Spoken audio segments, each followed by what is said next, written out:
அடுத்து வரும் நிலையம் ஏரோதியால் ஸ்டேஷன். என்னடா இது, எங்கே போனாலும் ஏதாவது ஒரு குறை இருக்கு. என்ன பிரயாணமோ, அங்கே ஒன்று கவலை கவலைன்னு புலம்புது, இங்கே ஒன்று அலங்காரம் பண்ணிக்கிட்டு இருக்குது. நடுவில் ஒன்று சாந்தமும் இல்லை, ஒரு தாழ்மையும் இல்லை, அகங்காரமாக பேசிக்கிட்டு இருக்குது. இது எல்லாத்துக்கும் மேலே இங்கே ஒன்று தனக்கு தான் எல்லாம் தெரியும்னு சத்தியம் பேசிக்கிட்டு இருக்குது. இவங்களுக்கு மட்டும்தான் பக்தி இருக்கா, எனக்கெல்லாம் இல்லையா? ஒரு காலத்தில் நான் பண்ணாத ஊழியமா, நான் பேசாத சத்தியமா?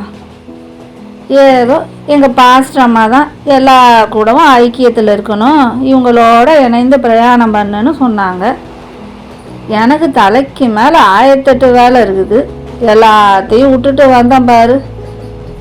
இப்போல்லாம் எங்கேயும் எதுவும் சரியாக நடக்கிறதில்ல. ஒரு அபிஷேகம் இல்லை, ஒரு பிரசன்னம் இல்லை, எதுவும் இல்லை.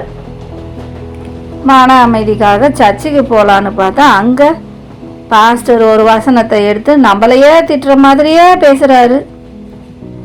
இந்த பிரயாணத்தில் இவங்களோட இணைந்து போகலான்னு பார்த்தா இவங்க பண்ணுறதெல்லாம் பார்த்து எங்கே தொடர்ந்து போகிறது?